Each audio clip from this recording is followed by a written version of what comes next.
It's the Fast Lane Daily team on assignment, coppin' mad style. Always fresh, every day, Fast Lane Daily.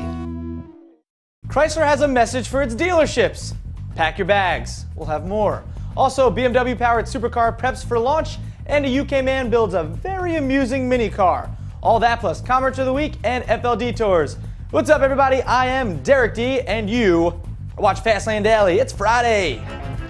Fast Lane Daily with Derek D, always fresh every day. We begin today with a new Porsche video showing off the divisive Panamera in its native habitat. Let's take a look.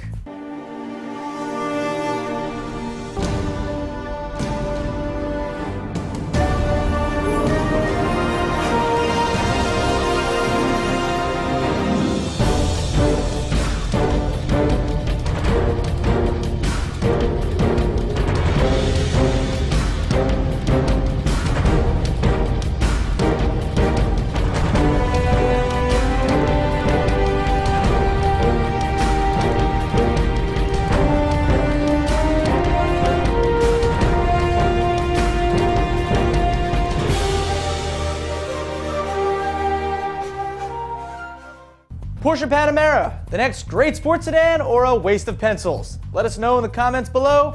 Now we'll move on.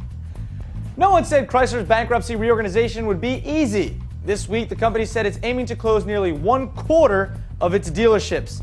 That in the name of cost-cutting and boosting profits of remaining dealerships. But Edmunds.com says the move isn't without risk. More competition for customers among fewer dealers could lead to rising prices and a less competitive position against other brands. And Chrysler won't be alone. GM reportedly plans to close nearly 1,000 dealerships of its own. That rhymed. But even as the auto industry hurls itself toward a cliff, at least one company is bullish on the high-end supercar market.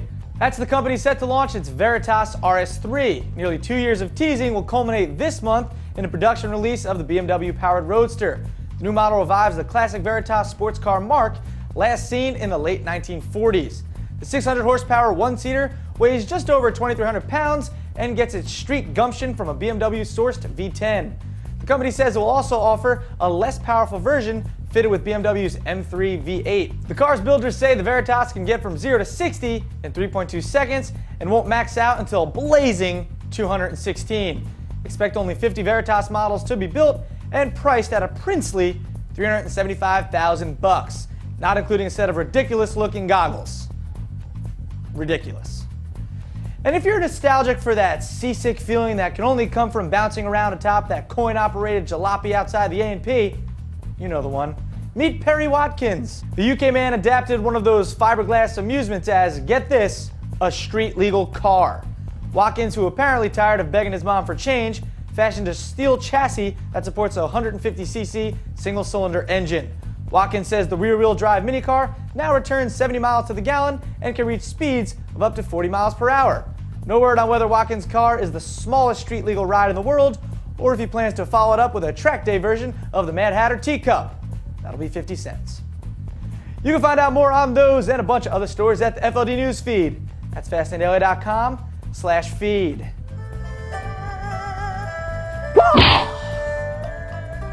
Get my Daniel son on. What's up?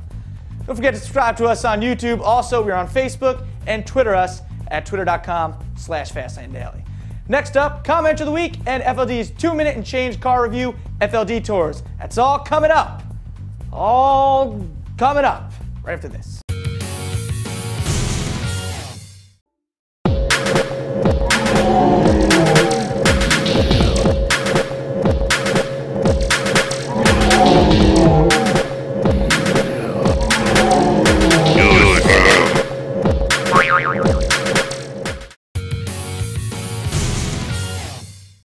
And we're back. I'm excited. You guys know what time it is? Commenter of the Week Tiempo. That's Spanish for time. Comment, our show, yeah, commenter of the week. Comments. All right. Thanks for the enthusiasm. Anyway, this week's comment is in regard to the Audis and the Transporter films we made reference to in Monday's episode. B7A4 Kills V8 said, Hey Derek, that wasn't an S8 in the transporter. It was an A8 W12. Nice try though. I didn't expect you to know. You're just the face of FLD. Maybe it was the kid with the subway ticket, because if it was an actual Audi owner, like the one on your staff, they should be fired. Well, either way, they should be fired. They made you look bad. And since they've just been fired, you now need a position filled. I'll email my resume. Okay, so let me clarify this for you, man. Yes, in the transporter it was an A8 W12, but we showed the Transporter 3 trailer, and in that, they used an Audi S8. Excuse me, they used an Audi S8. See in this scene when it's jumping the train cars? Pause it right there. You could see an S8 badge. I guess we assumed you would just recognize that it was Transporter 3, not 1. Our bad. But technically, we're kind of both right. So JF still has a job, and we'll be sending you a paper hat and a free subscription to Fastlane Daily. Congratulations! Keep those comments flowing, folks. We read them, and obviously, we rock them. Okay, let's move on. Recently, FLD producer JF Musial, speak of the devil, and I took a trip to the Great White North, home of Geddy Lee, Pictionary, and the French fry meat salad. You know the one. Porsche tossed us the keys to the company's latest Cayman S, and JF tossed me the camera. That's on FLD Tours right now. What's up, everybody? Derek D here at the Porsche World Roadshow in Canada, of all places. Yeah, Canada. Where I'm gonna get to drive every single one of these Porsches, from the Cayman to the 911 to the Cayenne GTS, here at Mosport International Raceway. It's gonna be awesome. You're not gonna wanna miss it. Let's rock and roll. For 2009, Porsche laid a few choice upgrades on its latest mid-engine sports coupe, the Cayman S.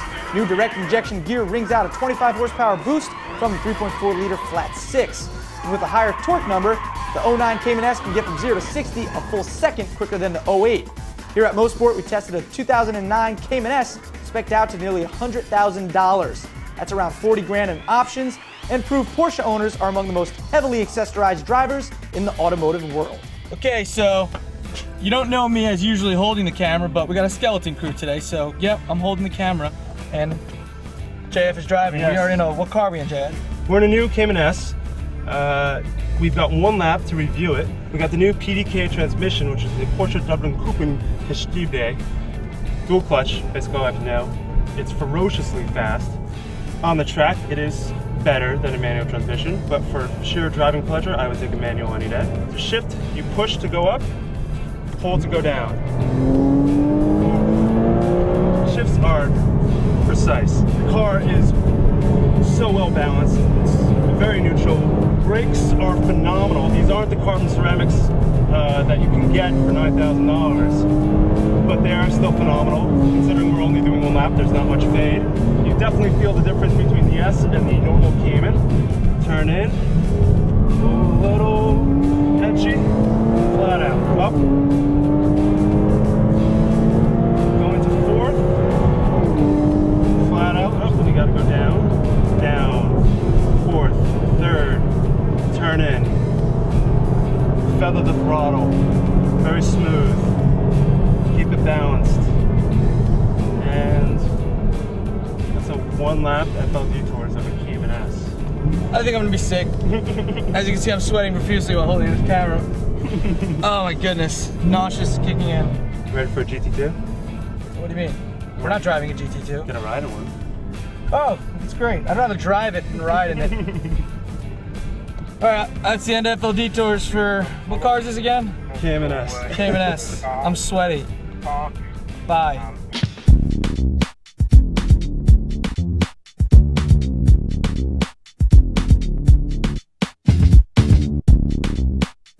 You guys have no idea how hard it is to hold a camera and look at the screen and film someone at 130 miles an hour going around a track. Pretty tough. I wanted to throw up, but I didn't. Well, that about does it for Fastlane Daily today. I am Derek D. You guys have a lovely weekend. It's Friday, TGIF. Go have a drink on me. Just kidding, I'm not gonna send you any money. Buy me a drink though, if you see me out. Don't drink and drive. Have a good weekend.